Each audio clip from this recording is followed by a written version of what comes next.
दरवाजा खटखटाने के बाद अंदर से आवाज आती है, कौन? कहने लगे सुनो सुनो, दरवाजा खोलो, ये बच्चा कौन है और क्यों रो रहा है? दरवाजे से उस बच्चे के वालिद बाहर आते हैं और कहते हैं ये बच्चा 1 महीने से गांव वालों को परेशान किया है, बिल्कुल चुप नहीं हो रहा है, ये चुप ही नहीं हो रहा है। कितने हकीम आए, डॉक्टर बदले, दुआ हुआ, ताबीज हुई, लेकिन ये बच्चा रो रहा है, ये बच्चा खामोश नहीं हो रहा है। कहने लगे कि सुनो सुनो, उसे मेरे पास लाओ। उस बच्चे को उनके पास लाया गया। उन्होंने उस बच्चे के एक कान में कुछ पढ़ा, दूसरे कान में कुछ, बच्चा फौरन खामोश हो गया। बच्चा खामोश हो जाता है। अब बच्चे के वालिद कहने लगे हुजूर आखिर वजह क्या है?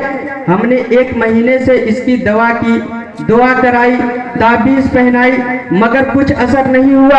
आखिर आपने इसके कान में क्या पढ़ा जो खामोश हो गया?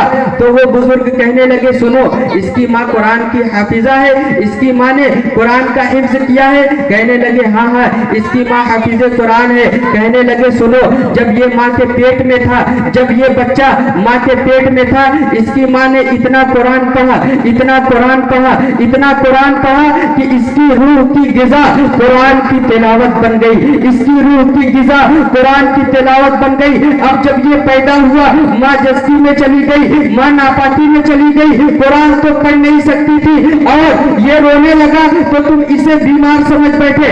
असल बात ये है कि इसकी रूह कुरान की तिलावत की प्यासी थी। मैंने इसके कान में कुरान की एक आयत पढ़ी और दूसरे कान में कुरान की दूसरी आयत पढ़ी और ये फौरन खामोश हो गया और दुनिया को बता दिया कि सुनो सुनो, जब माएँ नेक होती है और कुरान की तिलावत करती है तो बच्चे आम बच्चे पैदा नहीं होते, बल्कि अबू अली शाह कलंदर पैदा होते।